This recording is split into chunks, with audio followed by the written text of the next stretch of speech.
Hello friends, நம்ம favourite சீரியல்ல அடுத்து என்ன சுவாரஸ்யமா நடந்துச்சுன்னு பாத்தீங்கன்னா, இந்த தீனதயாள் இருந்துகிட்டு எப்படியாச்சும் விக்ரம வந்து மண்ணை கவ வைக்கணும் அப்படின்னு சொல்லிட்டு பயங்கரமா பிளான் பண்ணா. ஆனா அந்த கம்முனாட்டி நாய் என்ன பிளான் பண்ணானோ தெரியல, அது எந்த நேரத்துல பிளான் பண்ணானோ தெரியல, அது எல்லாமே ஊத்திக்கிச்சு. அது எப்படின்னு பாத்தீங்கன்னா, இப்ப இருந்துகிட்டு அந்த கஞ்சா தடுப்பு துறை எல்லாம் இருக்காங்களே, போதைப் பொருள் தடுப்பு பிரிவுல, அவங்க இருந்துகிட்டு எனக்கு வந்து இந்த தீனதயாள் மேல சந்தேகமா இருக்கு, அதனால கண்டிப்பா நான் வந்து இவங்க சோதனை தான் பண்ணி ஆகிறேன் அப்படின்னு சொல்றாங்க. உடனே நம்ம விக்ரம் வந்துகிட்டு, ஆமா சார், இவரை தான் நீங்க செக் பண்ணணும், ஏன்னா எனக்கு இவர் மேலதான் ரொம்ப நல்லாவே டவுட்டா இருக்கு அப்படின்னு சொல்ல அப்புறம் என்ன போய் சர்ச் பண்ணுங்க அப்படின்னு சொல்லிட்டு எல்லாரையும் சொன்ன. வீடு முழுக்க அலசி ஆராயிறாங்க. அதுக்கப்புறம் அங்க எங்க தேடுற மாதிரி கொஞ்சம் அப்படி தாஜா பண்ணிட்டு கடைசி நேரத்துல சுபாஷ் இருந்துகிட்டு அவரு எங்க வச்சாரோ அதே இடத்துல போய் ஒரு டிரையரை இழுக்கிறாரு. அதுக்குள்ள இருந்து கஞ்சா பொட்டலமா வருது. ஆனா இப்போ வரைக்கும் அந்த தீனதயாளுக்கு தெரியாது என்ன இது, நம்ம பக்கம் திருப்பி விட்டுருக்காங்க, என்னவா இருக்கும் அப்படின்னு சொல்லிட்டு பயங்கர குழப்பத்துல இருக்காரு தவிர, ஆனா அங்க வந்து இங்க கஞ்சா தான் வச்சிருக்காங்க அப்படின்ற எந்த ஒரு இதுவுமே தெரியாது.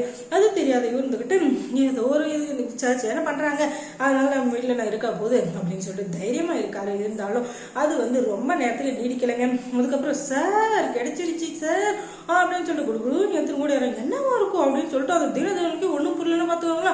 ஐயோ என்னடா ஆச்சு, இந்த பைத்தியக்கார பையன் எது கிடைச்சிச்சுன்னு சொல்லிட்டு வரானே, என்னவா இருக்கும் அப்படின்னு சொல்லிட்டு பின்னாடி திரும்பி பார்த்தா போதை பொருளுங்க. இது கஞ்சாவா? ஆமா சார், இது கஞ்சாவே தான்.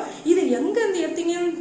நம்ம தீனதயாளன் சார் வீட்டு தான், ஏசி கமிஷனர் இருக்காரு இல்லைங்களா, அவரோட வீட்லயே தான். நீங்க வேணா அங்க போய் திரும்பவும் பாருங்க, இன்னும் பொட்டலமா இருக்கு. நான் வந்து எல்லாத்தையும் எடுத்துட்டு வந்தா அவருக்கு அசிங்கமாயிருமே அப்படின்னு சொல்லிட்டு ஏதோ கொஞ்சம் கருணை பார்த்து எடுத்துட்டு வந்திருக்கேன் அப்படின்னு சொல்லிட்டு போய் பார்த்தா இன்னும் பொட்டலமா இருக்கு. அதுக்கப்புறம் அவங்க வீட்டுல வேலை செய்யற ஆளுங்க எல்லாரையும் கூப்பிட்டு பார்த்தா அவங்க எல்லாரும் உண்மையா அடுக்கிக்கிட்டே வராங்க.